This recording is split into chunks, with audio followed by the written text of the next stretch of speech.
जिसमें हिंदू मुसलमान सिख ईसाई सबका बहुत बड़ा रोल था, योगदान था।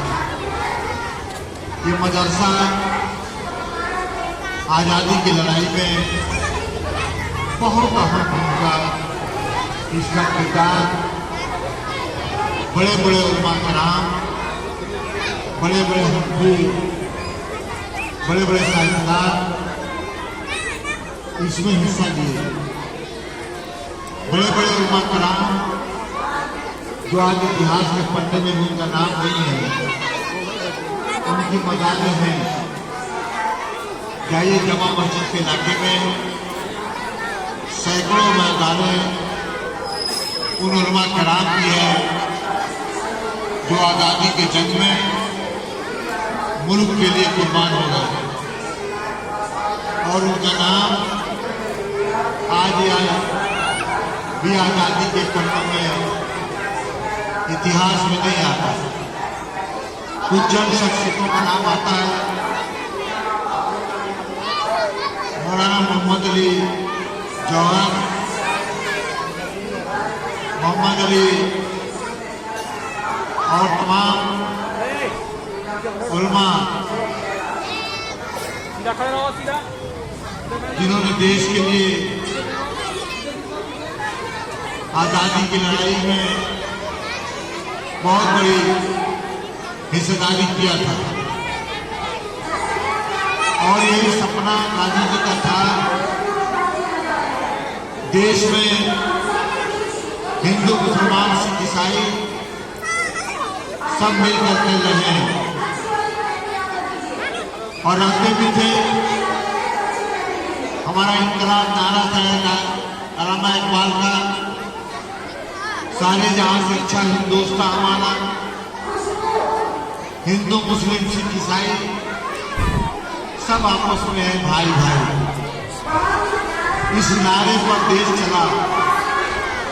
उसके बाद हमारा गणतंत्र आया, 26 जनवरी को एक आईन आया, इसको बाबा साहब अम्बेडकर जी ने इस मुल्क को एक आईन दिया, एक संविधान दिया। ये मुल्क संविधान से चलेगा। मगर हमको अफसोस है कुछ ताकतें अब वो गांधी के सपनों को, उस मौलानाओं के किरदार को, वो बिस्मिल के सपने, वो भगत सिंह के सपने, वो चंद्रशेखर आजाद के सपने, बहादुर शाह जफर के सपने, इन सारे सपनों को खत्म कर दिया। वो एक नया इतिहास बनाना चाहते हैं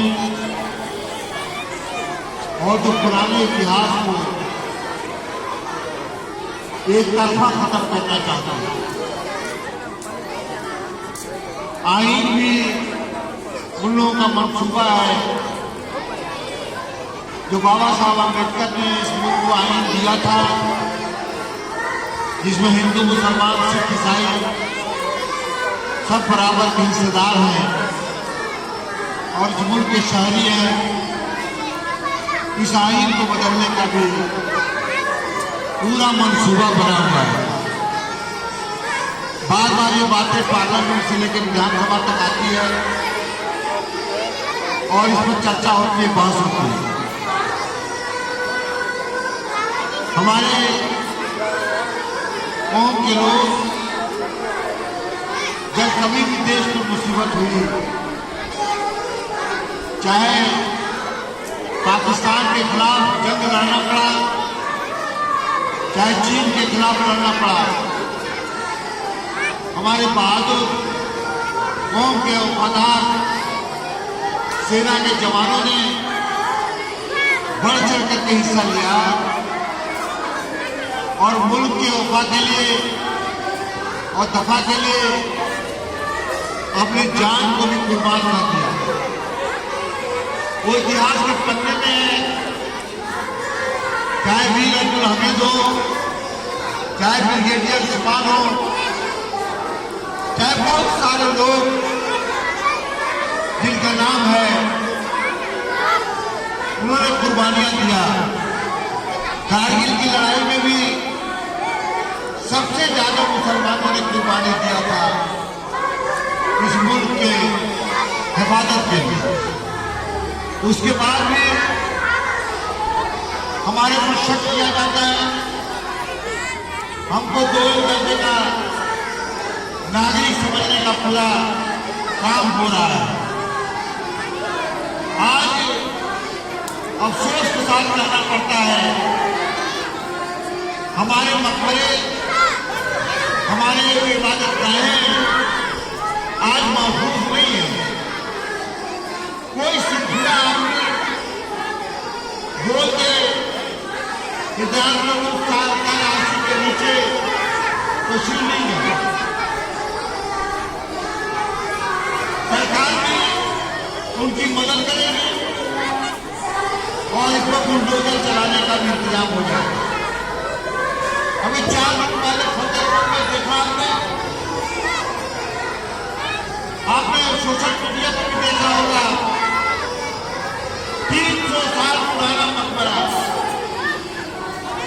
कैसे वहां के लोगों ने, एक पार्टी के लोगों ने हमला बोल करके उसको नेश नाबूद करने की कोशिश की। हम लोगों ने विधानसभा नहीं चलने दिया, विधानसभा दिन भर ठप किया गया और ये मांग किया गया कि जो असल कातिल है इसका, जो मुजरिम असल, उसका नाम इसे एफआईआर में होना चाहिए और उसको सजा होनी चाहिए, पकड़ा जाना चाहिए। मगर कट सरकार निकल गई, उसका नाम भी नहीं लिया और निगवा प्रवृत्ति कर रही है। कैसे जिए? आपने देखा हमारे बुजुर्ग बाबा को मुल्क के अलावा हमारे महाराष्ट्र गाजी मियां सलाल गाजी, उनका उर्स भी बंद कर दिया, बंद कर दिया। मेरा जो सैकड़ों साल से लग रहा था, पूरी दरगाह में मैनेजमेंट का दरगाह था, उस सारे मैनेजमेंट को भी खत्म कर दिया और दरगाह का उर्स भी बंद कर दिया, खातिया खाने भी बंद कर दिया। क्या हो रहा है? क्या यही सपना था आजादी का? क्या आजादी की लड़ाई इसलिए लड़ी गई थी जो संविधान में इजाजत नहीं देता? वही काम आज हो रहा है। हम बड़ी बात नहीं कहेंगे, मौका नहीं है, जब हम जब बोलते हैं तो बहुत दिक्कतें हो जाती हैं, मुंह से निकलता है। सोशल मीडिया पर हमारे खिलाफ हमारी जान बची है, इसलिए हम सिर्फ इतना ही कहेंगे, जो हो रहा है वो अच्छा नहीं हो रहा है। आजादी की लड़ाई हम सब मिल करके लड़े थे, इस देश में जमहूरियत कायम करने के लिए, आजादी कायम करने के लिए, संविधान से इस देश को चलाने के लिए खत्म किया जाए। आपको तैयार होना पड़ेगा, आपको दिल मजबूत करना पड़ेगा, फिर से उसी रास्ते पर चलने के लिए जो गांधी जी का, जवाहरलाल नेहरू का, बिस्मिल का, बादल शाह जफर का सपना था, उस रास्ते को ढूंढना पड़ेगा और उसी रास्ते पर चल करके एक दिन जालिम के जुल्म का भी अंत होता है। कभी न कभी इसका अंत होगा। जालिम का जुल्म बहुत दिन से करने वाला नहीं है। ये जुल्म, ये अत्याचार हम बर्दाश्त कर रहे हैं, हम बर्दाश्त कर रहे हैं। हमको गालियां दी जा रही है, हमारी कौम को, हमारे मदरसे, हमारे मकबरे हिफाजत में नहीं है। और इनसे उम्मीद भी नहीं की जा सकती, कहीं से भी उम्मीद आप न करें कि आपके लिए, आपके मदरसे के लिए, आपके मकबरे के लिए, आपके बच्चों के मुस्तकबिल के लिए, बच्चों के भविष्य के लिए, आपके रोजी रोटी रोजगार के लिए ये कुछ करेंगे, इससे उम्मीद आप न पाए। मत पाइए, इंतजार कीजिए, जालिम का जुल्म खत्म होगा।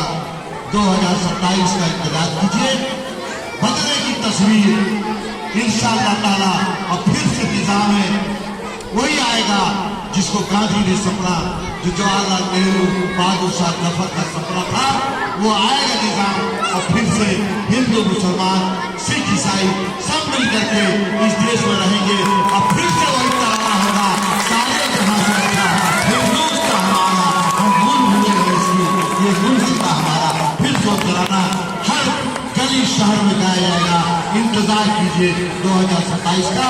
मैं इस मदरसे के हमारे ये मैनेजर साहब अलीगढ़ साहब, लतीफ भाई और ये सारे अफसर जितने हमारे मुदर्सी, मैं उनका शुक्रगुजार हूँ, जिनका हमेशा कोशिश रहती है दारुल उलूम सरकार हासिल कैसे तरक्की करे। जैसा आप लोग अलीगढ़ भाई आए हैं, मैं देख रहा हूँ इस मदरसे को आगे बढ़ाने में सबका उन्होंने सहयोग दिया है और इसको बढ़ाने के लिए रातों दिन फिक्रमंद रहते हैं और काम भी अच्छे अच्छे उन्होंने किया। बच्चों को ड्रेस में देख रहा हूँ, ये दीवार पर